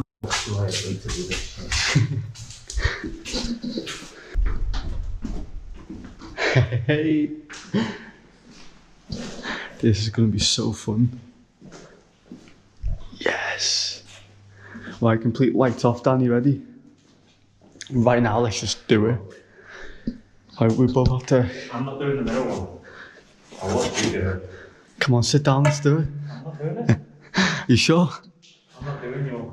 2 minutes before midnight, Tom and his friend Danny set up a mirror in the basement for what they called the ritual, an attempt to summon Bloody Mary. They whisper nervously, trying to laugh it off, but the sound of dripping water and the heavy silence quickly kills their confidence. The basement feels alive, the air thick and still. The flicker of their flashlight against the mirror's surface makes every tiny movement look like an illusion. 3, 2, 1. Bloody Mary, Bloody Mary, Bloody Mary, come and get me. Bloody Mary, Bloody Mary, Bloody Mary, come and get me. Bloody Mary, Bloody Mary, Bloody Mary, come and get me.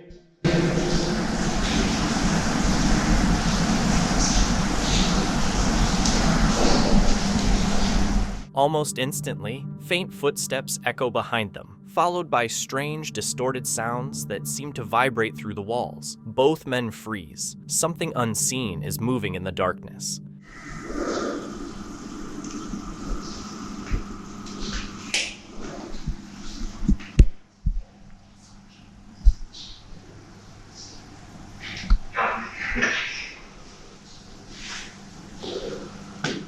Literally, like, when the stone got thrown at Dan, it's the first time in a long time that we've both experienced it. Like, I was in that room and he came flying around the corner and my heart was running. Out of nowhere, a stone suddenly flies through the air and hits one of them in the leg. Startled, they yell and back up toward the stairs. Then another stone comes clattering from behind a wall. Panic sets in as they realize that whatever they've disturbed is now aware of them. The rest of the night becomes a haze of whispered fear and echoing footsteps. They continue through what's left of the university. Empty classrooms, forgotten lecture halls, and offices covered in mold and decay. But the noises don't stop. Every creak and faint thud seems to follow them until they finally make it outside into the night. Later, both agree that this wasn't like any other exploration. The abandoned zoology building didn't just feel haunted, it felt alive. So, what do you think? Did Tom and Danny actually summon something that night, or was the building already hiding something much darker? Let me know your thoughts in the comments below.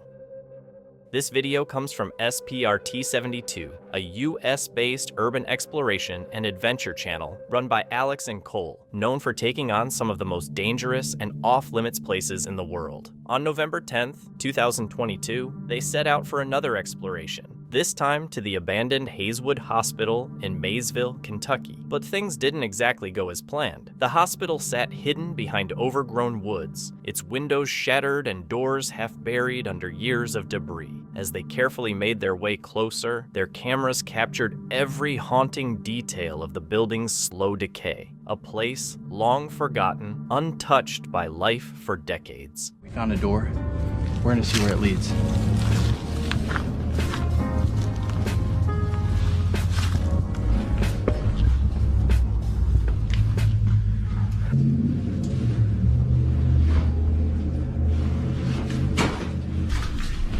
Yo, I don't think there's a way in. They're here. Yeah. Alright, let's go another one. Yeah. They climbed up onto the roof, crouching low as the surface shifted beneath them, soft, unstable, and eaten away by years of dirt, rot, and rust. Their nervous jokes did little to mask the tension. Every creak and vibration from their own steps sounded like a warning. Though they spotted a few possible entry points, none seemed safe enough to try. The whole building felt like it could collapse at any moment with just one wrong move. Jail? No, sir. And why are you here? We were just looking around, seeing. And trespassing and on a place that's very dangerous and bad for you? We just heard about it online. Online can go make you go to jail. We didn't climb any fences or anything. We just. Where are you guys? How'd you get up there? We just went through the woods. So you don't? That's not a fence. I was just saying we didn't climb any fences or anything, but yeah, we'll be getting down. How many is it? Just you two? Just us two. Come on. All right. How old are you two? You both be going to jail. Y'all climbing up there, that roof is so unsteady and everything else. There's holes in it.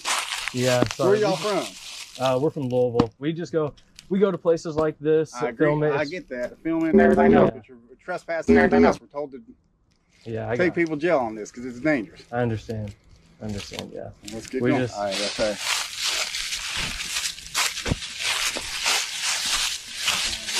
Floors taking in everywhere in there. Yeah. Asbestos and everything else. Is it haunted? Do you know of? I don't think so. Everyone's got ghost stories about it. Yeah. Right. I'm not going to try to charge you guys, but I appreciate it, man. Yeah. you can't go to jail. Like I said, they want to take y'all to jail on this stuff. I mean, it's not so much liability as jail time. Yeah. You get their IDs. Yeah. Is this you two? Yes. It'd be bad to travel all the way down from Louisville and end up spending the night in our jail. It wouldn't be too fun, no. What's your social? Not that interesting, trust me. It's not that interesting. People say it's haunted. Have you? Not haunted. Just an old building. Cool building. Not to mention there's signs everywhere that says posted no trespassing, posted no trespassing. Yeah. Not to mention, I don't know if it says on the internet or not, to say that this place is full of asbestos. No, we haven't seen that. No, it's full of asbestos, which will cause cancer. Breathe it in enough. Okay, like I said, I'm not citing you guys for taking you to jail. This is your break, okay? Yeah, appreciate it. It's not haunted. You seen any ghosts in it? But now that we have your all's information, next time we run you off, it comes up that you've been in here, then you're going to jail next time. Yeah. All right? Yeah, sounds good. You need anything else? All right, you guys are good. Before they had a chance to do anything, the police arrived. The officers were direct. The hospital was unsafe. The floors could cave in at any moment, and asbestos filled the air. They warned the pair that returning could lead to arrest. When asked about the ghost stories, the cops only gave a knowing smirk. Later, Alex and Cole realized just how close they'd come to danger. Even without stepping inside, the risks were clear: collapsing ceilings, toxic air, and an unexpected police encounter. In the end, the hospital's real threat wasn't supernatural, but structural. Still, the next group of explorers wouldn't be quite as fortunate. In this video, a man named Benji explores an abandoned house where something truly disturbing happens. For Benji, checking and guarding empty properties to stop trespassers from damaging them is part of his regular job, but this house has always been different. Something about it feels off. Benji admits it's the one place he truly hates visiting. It's not unusual for him to find signs of break-ins, but this property seems to attract intruders more than any other. Over time, he even started filming his visits, turning them into a series about the strange figures who kept coming back. But out of all those videos, this one in particular left both Benji and his viewers deeply unsettled. There is somebody in here.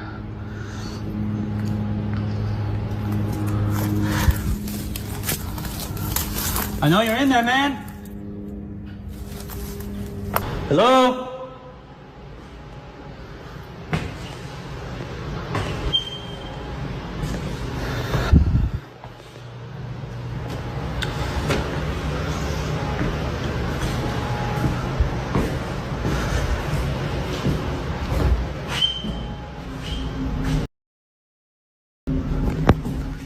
Police!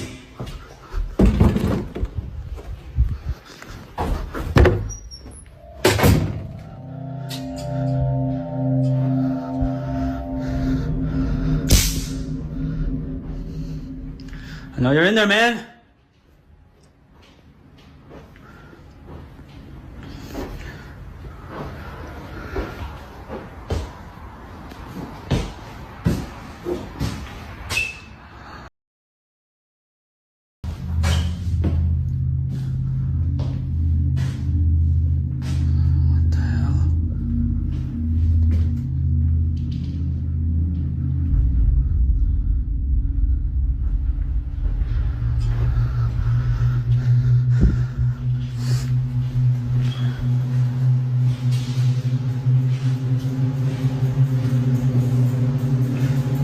house, man.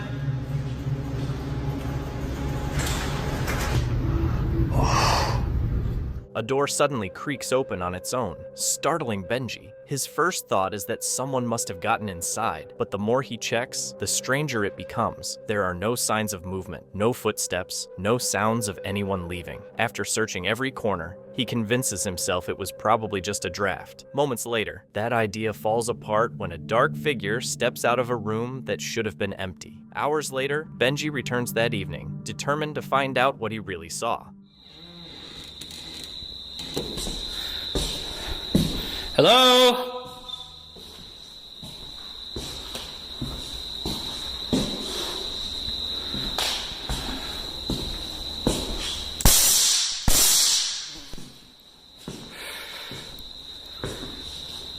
Hello?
Happens in a split second, almost too fast to catch at normal speed. But when the footage is slowed down and zoomed in, a faint figure can be seen standing motionless in that same room. At first, it's easy to miss, but once you notice it, the outline is clear. Moments later, when Benji looks back, the room is empty again. Panic sets in, and he runs out of the house, leaving behind whoever or whatever was there. To this day, no one knows if it was the same trespasser from before or something else entirely. What's certain, though, is that the house has never been truly empty.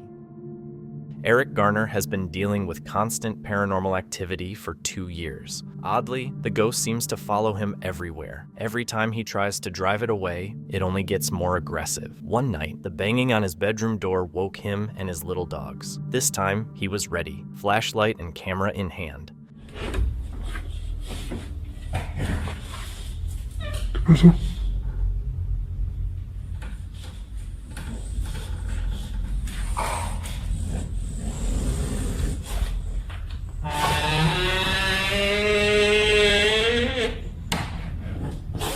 Eric's dog is sniffing around and looks a little unsettled by something Eric can't see. So he takes the dog safely upstairs to his bedroom while he goes to check the rest of the house.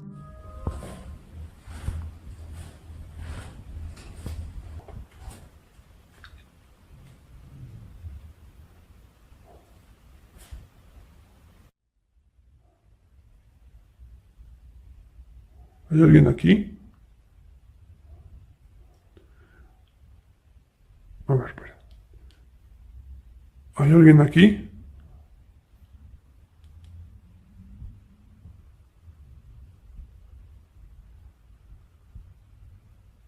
Escuché como si me hablaran. No sé si se alcanzó a escuchar una voz. Se los juro que no sé si se alcanzó a escuchar una voz.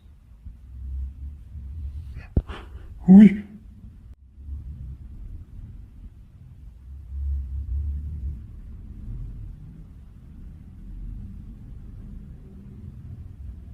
Sentí como si me soplaran en la nuca, no sé.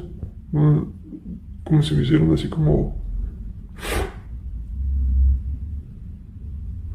Mejor ya no pregunto eso.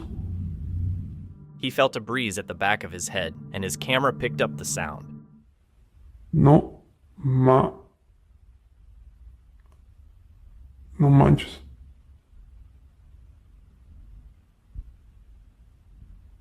¿Está viendo lo que yo? Y no solo eso, ahí en el refri tenía una foto de mi mamá ahorita no, bueno, no me fijé en el video, pero pues antes de irme a dormir ahí la tenían. ¿No está? Ni tampoco está la cruz.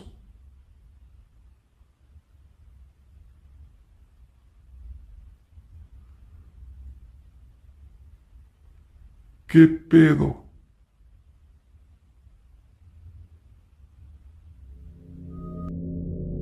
He had only been downstairs for 6 minutes when he suddenly saw something really unusual.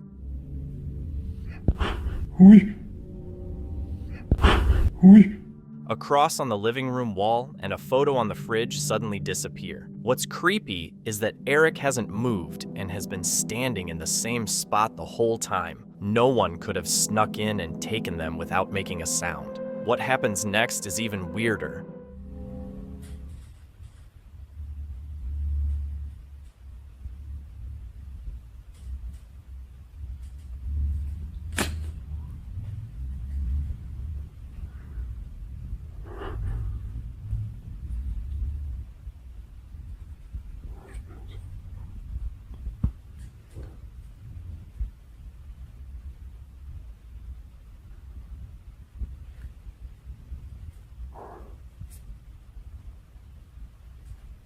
¿Hola?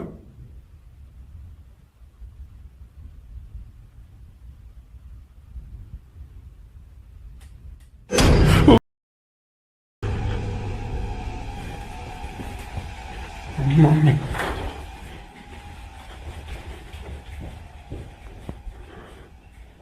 Two small, childlike hands appeared pressed against the window next to the door. When Eric got closer, a strange face appeared in the darkness. He'd had enough and ran upstairs to his bedroom, trying to sleep for the rest of the night, but the mystery stayed.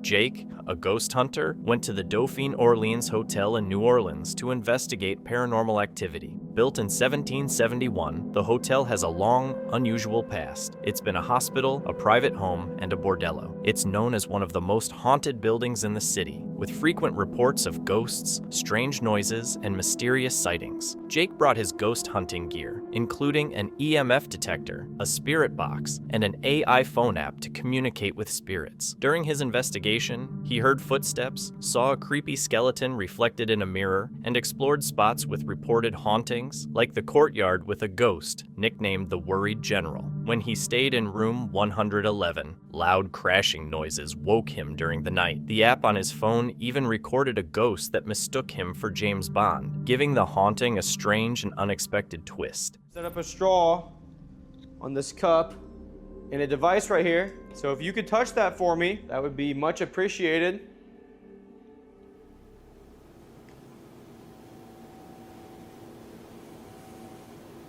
Oh my God. Oh, I about had a freaking heart attack, dude. I just saw that damn skeleton purple-haired lady in the reflection of the mirror, dude. Oh my God. What was that?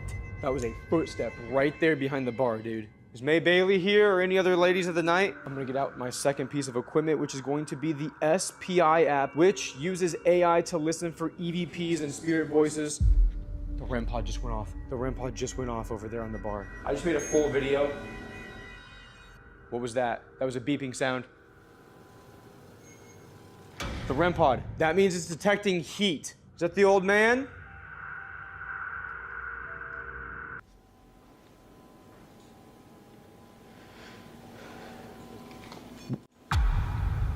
Whoa. REM pod went off again. What in the was that? There's so many sounds, and I don't know if it's a part of like the bar and it's like a regular sound, or if it's a ghost just trampling around. Whoa. I think that was more footsteps above in my freaking room where I'm staying tonight, dude.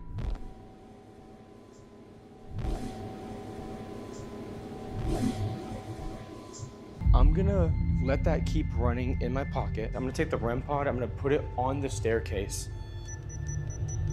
All right, Confederate soldier, if you could just touch that or any other spirits that are here. Okay. Oh my God, it just went off. It literally just went off. If you're the Confederate soldier that people see wandering this area, can you please touch the red light on the stairs?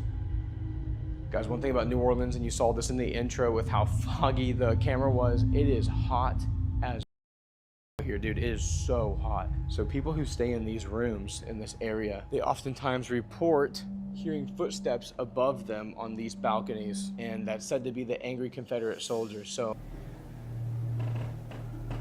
if you're here, I would love to talk with you. This is where you would bring your guests up and do things. If you would like to do things tonight, can you touch the device in my hand or sit on the bed, please?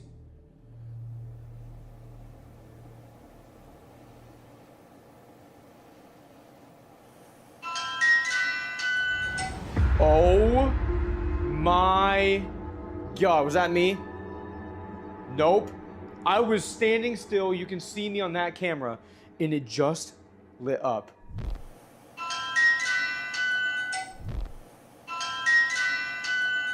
That was insane. Also, sorry to break it to you, but I have a girlfriend, so we can't do anything tonight.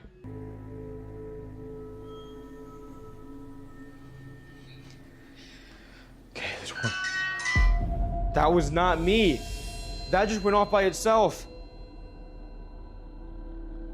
Oh my God, okay. So we're already getting weird activity. Oh, guys, it is hot outside. I'm so hot.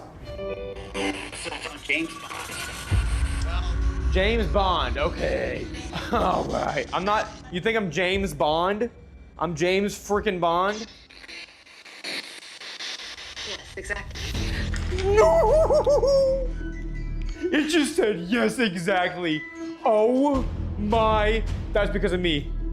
I'm done. I did it! That's the greatest paranormal evidence of all time. Just don't scare me, okay? That's all I'm gonna say. Just don't scare me, please.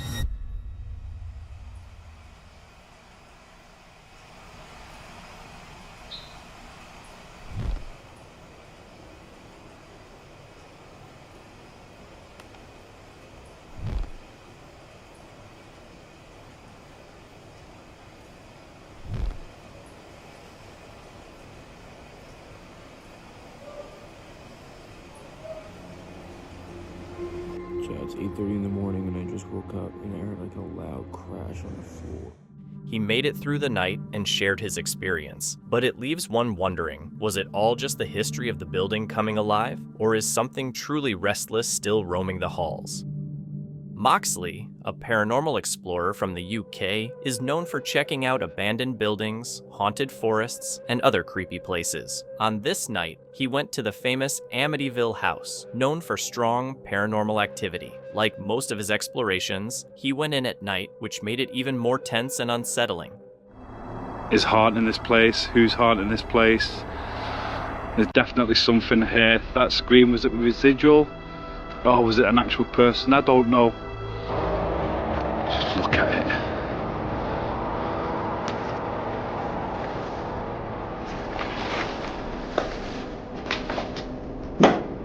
Hello?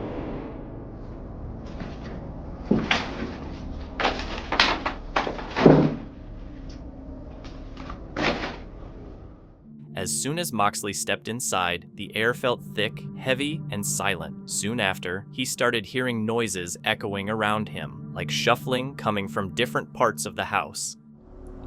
Can you tell me who resides here?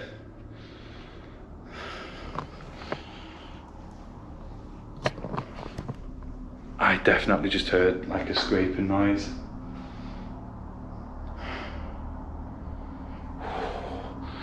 Lost my breath for a minute then.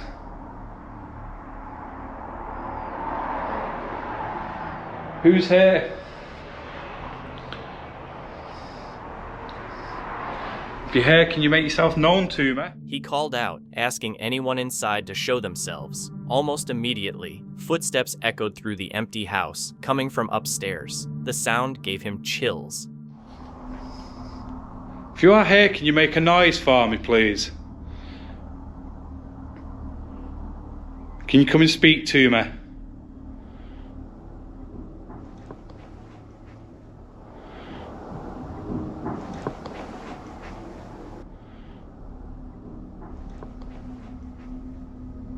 Right, okay, no.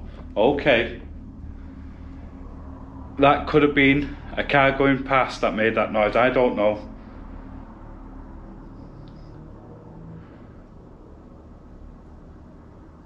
Is there someone here?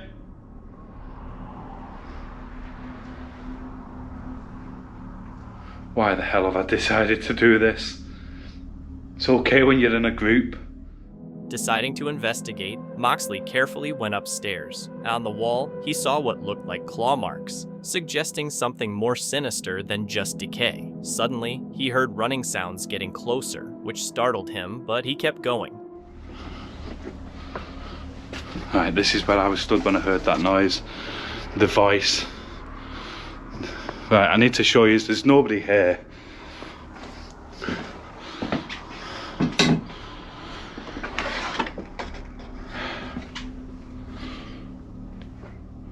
It come from upstairs. Oh, there's a squatter in here. Is there someone here?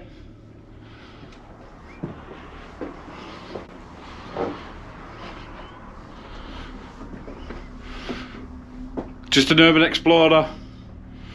Who's here?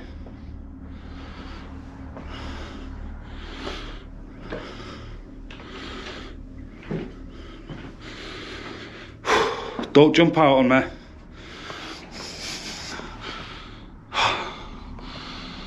There's nobody here. I swear I heard. Trying to catch my breath. I swear I heard walking up here then. It's the only problem when you come out and do these.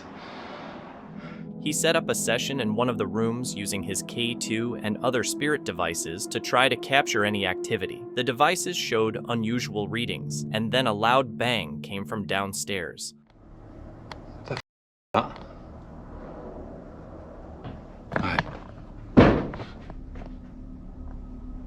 He screams. He screams. We heard the scream. Right.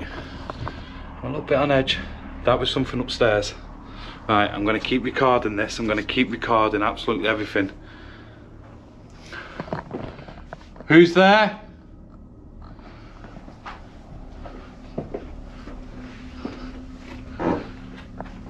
Hello?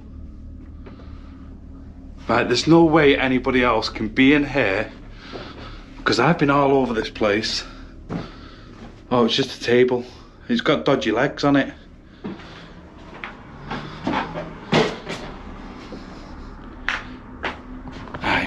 I'm just trying to think logical. It could have fell over. It could have fell over. Because look how unstable it is. It couldn't have just fell over. I don't know. While investigating, he found that a table had fallen. He wondered if it was an accident or if something was trying to make itself known. As the activity continued and fear grew, Moxley decided to end the exploration. Could have just been one of those things where it's just collapsed, it's fell over. But it's just the timing. The timing was just too spot on, if you know what I mean. It's just too spot on. I'm not going to stay here much longer because I really, honestly, I really feel on edge in here. I feel like I'm being surrounded, like I'm being watched from every corner in this place. And going off last time, what did it say? I think it said screaming, something like that. We got the screaming last time, and then just after that, bang, up here, that again. I've heard walking around here. I heard humming when I come in. I've checked every corner, every possible corner. I've checked this, I've checked both corners in there, I've checked that. I've not checked here because it's just like, it goes nowhere.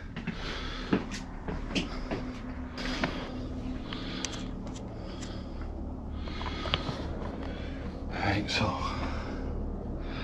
move back downstairs. I think I'm going to wrap this one up in a few minutes.